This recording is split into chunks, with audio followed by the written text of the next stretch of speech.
So guys, I've said this before, it's your resume that validates your competence, and it's the in-person interview that's going to validate your compatibility, your likability. So what I'm going to do today is I'm going to go through and talk about the most common interview questions that you're likely going to face in this upcoming interview.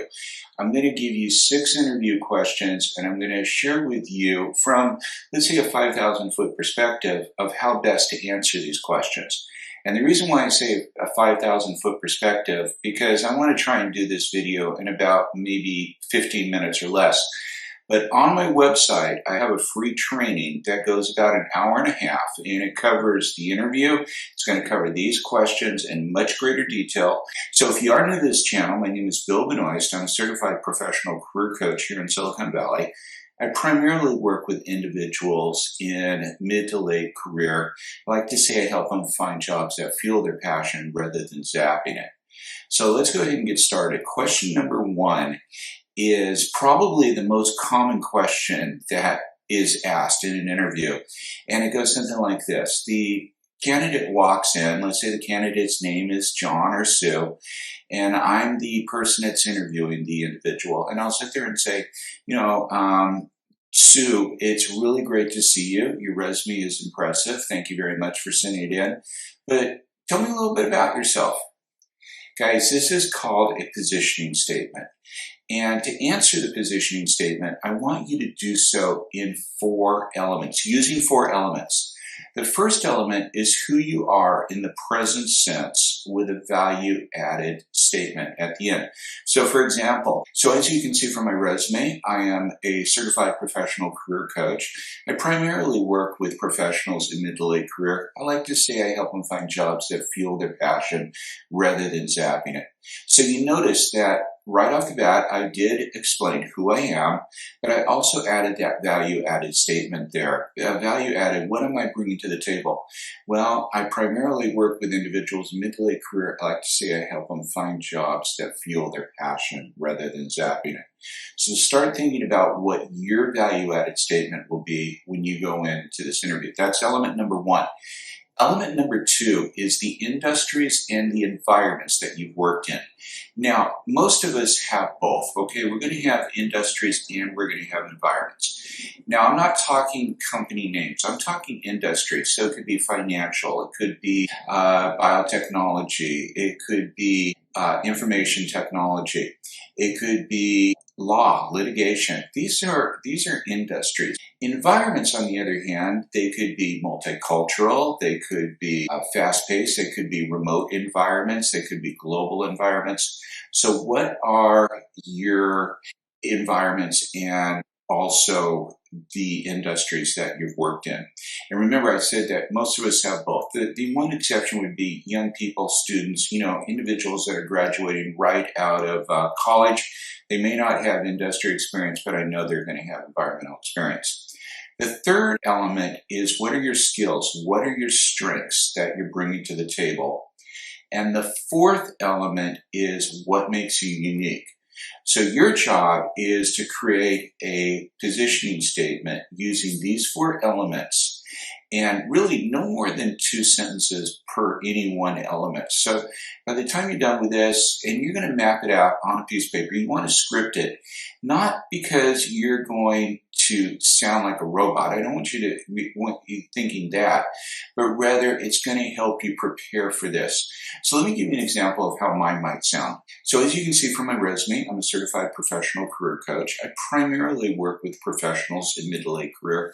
I like to say I help them find jobs that fuel their passion rather than zapping it. I have worked in private, public, and government industries. Most recently, I was a vice president of information services, where I managed a group of 11 across the U.S. and Canada.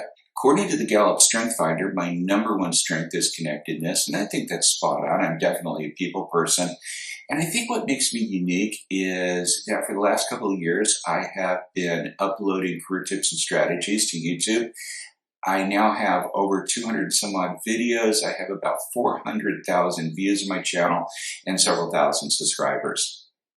Guys, I did that in less than 2 minutes, but that's how I would answer, tell me about yourself. And that's what I want you to do. So you're going to need to kind of script it out in the beginning just to get a feel of where it's going. And then you're going to practice it so it just flows natural. That's going to be essentially like your branding statement. Question number 2 is, what happened at your last job, or are you still currently working there? Now, here's the key with this. We're going to call this an exit statement. This is the key to answering the exit statement. You want to do it in 2 parts. The first part is you want to answer the question, what happened at your last job, but you don't want to use any emotional words like unfortunately or oh, thank God I'm out of there. No, you need to be able to just simply answer it. Matter of fact, 1 sentence, absolutely no more than 2. Get to the point. But here's the second part of this question, and that is I want you to share what it was that you learned from this or what it was that you were grateful for. Because you see, this is a question that can really end on a negative note. Are you still working at XYZ company? No, I got laid off last month, unfortunately. You see how that can be kind of negative? Now, let me share with you another way to go about it. So are you still working with XYZ company? No, XYZ company had a restructuring of the workforce that eliminated 11% of the jobs out there, including my position. But I got to tell you, Mr. Hiring Manager, during the time that I was there, I worked with some incredible teams on some really cool projects. I learned a lot, and I'm really looking forward to taking that skill set to the next level. And that's why I'm excited about interviewing with your company. You see how all of a sudden I've just turned something that was either a negative or a neutral into a positive. So that's question number 2. Question number 3 is the salary question. What are your salary expectations? And I'm going to share with you just one word that you need to remember when presented with this question, and that word is deflect. You see, you don't want to be talking any numbers right now. And the person who speaks first regarding numbers is going to be the one who loses in the end when it comes to negotiation. So I want you to deflect this question. Let me share with you a great way to do that. So what are your salary expectations? Well, I'm primarily looking for the same thing you are, just fair and equitable salary based upon my skills and experience in the industry. By the way, are you able to share the salary range for this position? A lot of times you can get away with that little final part there. I don't want you to be asking any me questions, but they're the ones that brought it up first. So go ahead and put this in there, because remember now, and especially if you're in California, they have to share the salary range. But now they're the ones speaking the numbers first. They're the ones that are going to lose in the end when it comes to negotiation.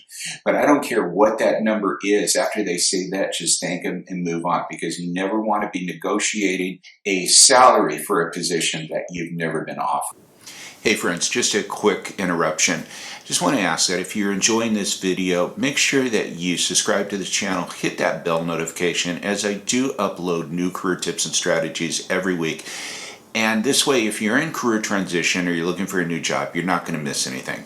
So question number 4 is the weakness question. What is it that I have to worry about if I hire you? And here is the way that you want to answer the weakness question. It needs to be career related. So I'm sorry, chocolate cannot be a weakness.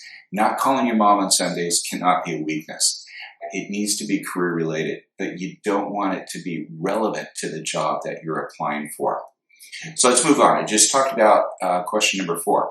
Question number 5 is, where do you see yourself in 5 years?